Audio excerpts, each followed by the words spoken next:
Superman is my dad. Now, before you dismiss this as some bizarre fan fiction, hear me out. This isn't a desperate power fantasy where I make myself the main character. I've got other content for that. Misfits here is for hire. If you clicked on this video, you probably already have an opinion on the Man of Steel. Maybe it's Superman is amazing, Superman is overpowered, or even Superman is boring. And here's the thing. You're right. Superman is very well all those things, but to me, he's also something much more. In today's pop culture, I think Superman gets a bad rap. With the rise of evil Superman clones, it highlights how often fans and critics alike miss the mark on what makes him great. But if you give me a few moments of your time, I'll show you why Clark Kent is important, or at the very least, isn't outdated. Because he isn't just a character. At this point, in his 80-plus year legacy, he's stood the test of time and transcended into something more. A shining beacon of hope in an ever-increasingly dim world. To get started, forget the Kansas farm boy and the iconic red cape for just a moment. Let's go back to 1938, during the the Great Depression, where two Jewish kids from Cleveland grew up and gave birth to this paragon. For those uneducated, depression sucks. Economic depression? Well, that's a whole other level of despair.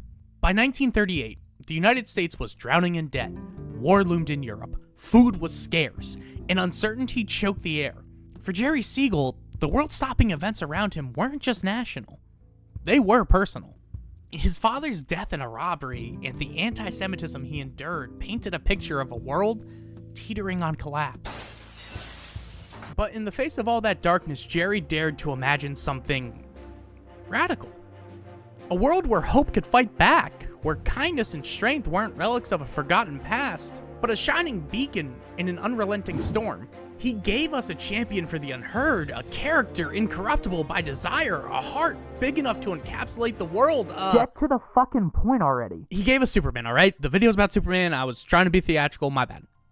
Superman wasn't just a hero. He was a response to a broken world. At a time when many pulp heroes were chasing treasure or defeating monsters, Superman was categorically different. He wasn't looking for glory. He was fighting for the little guy, a man who could topple corrupt politicians, save innocent lives, and remind everyone that even in the darkest moments, someone was looking out for them. And in 1938, at that time, that's exactly what we needed. Even in his first issue, his legendary status is set. He's an alien sent to Earth. Not raised in Kansas, but in an orphanage? He's not even born on Krypton? Huh. Not yet the Man of Steel, but a guy who can jump really, really high, has superhuman strength, and works as a reporter.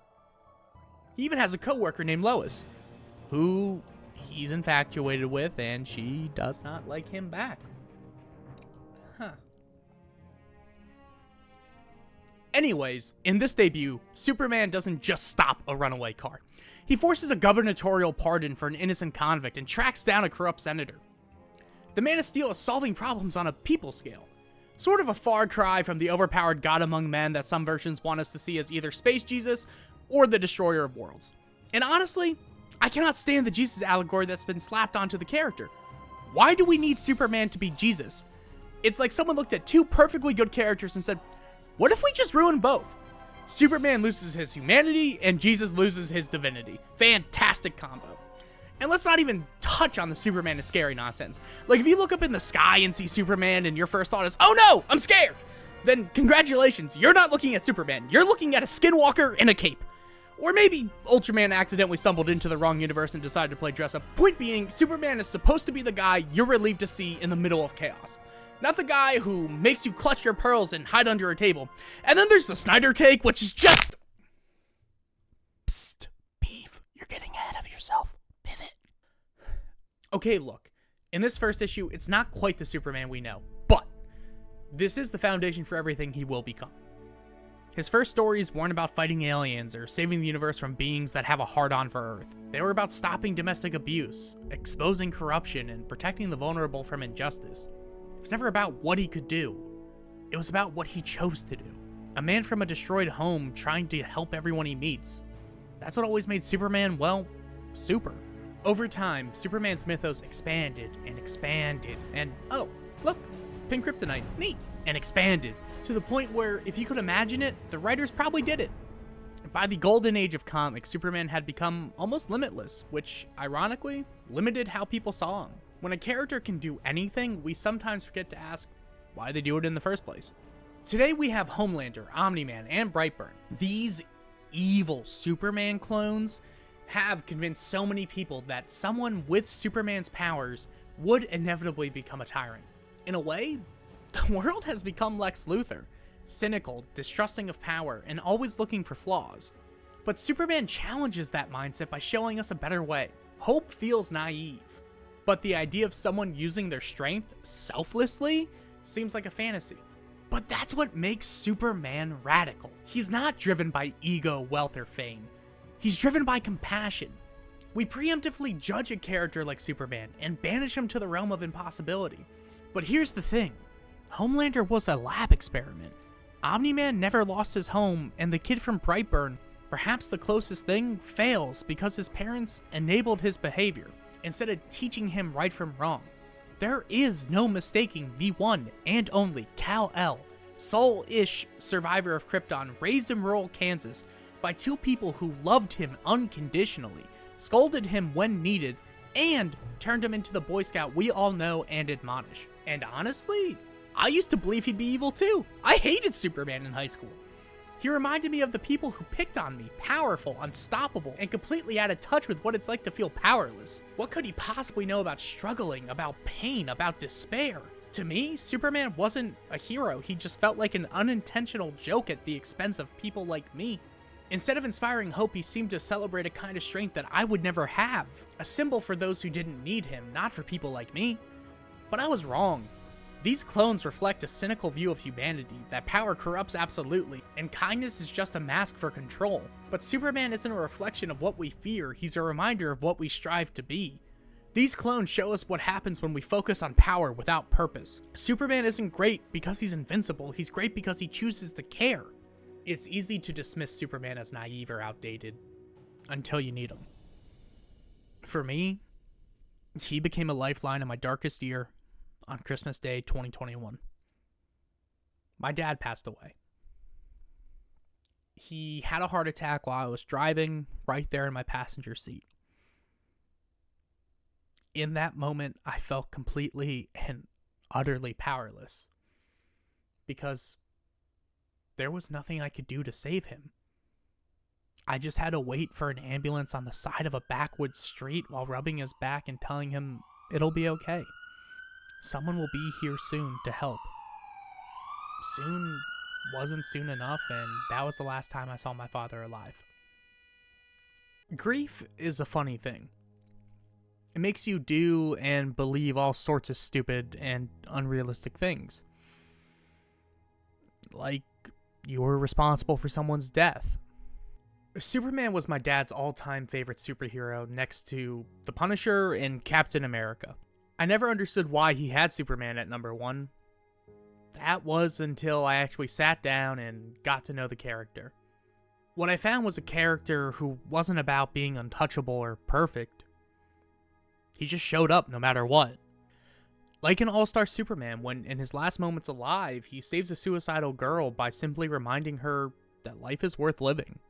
Or when he used his strength to fight the Ku Klux Klan just so he could make the world a better place. Consistently, Superman demonstrates this core of just being there right when bad things happen.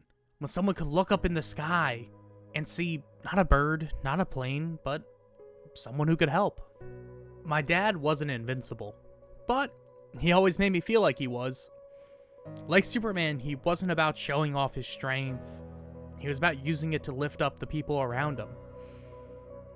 When I rediscovered Superman after losing my father, it wasn't just about finding hope, it was about reconnecting with everything my dad stood for. In that moment, Superman stopped being the guy who would have bullied me in high school. He became the person who would have stood up for me, who believed in me. And in the darkest time of my life, when I felt like I'd lost everything, Superman reminded me of the things my dad always stood for. Hope, kindness, and the belief that no matter how bad things seem, everything will be okay. That's why the evil Superman clones fall short. They tell stories of power corrupted and ideals abandoned, but that's just not Superman. That's not the Man of Steel. Superman's strength isn't in his powers. It's how he uses them to inspire and uplift others. The kind of hope that shows up when the world is darkest, when despair feels overwhelming, and when you need someone to believe in you. They showed up when it mattered most, and that's what makes them heroes. Superman's story isn't about how strong he is or how many villains he defeats. It's about reminding us that even in a broken world, we have the power to make things better. His fight for a better tomorrow isn't his alone. It's a call to action for all of us to rise above cynicism and believe in something greater. Superman asks us to believe in a better tomorrow and be the kind of person who helps create it. That's why no matter what, Superman always prevails. Because he's more than a character. He's a reminder that even when everything seems lost, there's still a reason to fight for truth, justice, and a better tomorrow. And to me, that's not just Superman.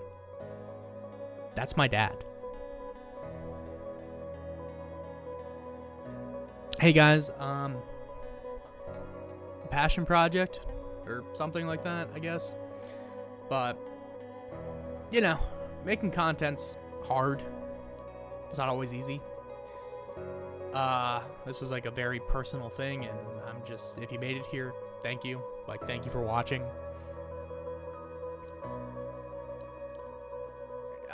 You know, a little awkward.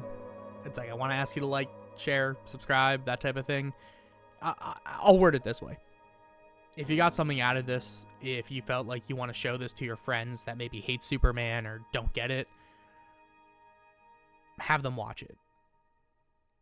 If it's too personal or not enough of a deep dive or something like that, totally understand. But if you liked it, thank you. And if Superman reminds you of somebody in your life, or if somebody in your life reminds you of Superman, you don't got to tell them, but I'll word it as, it's better to let them know what they mean to you while you still can. Thank you for watching, and have a good one.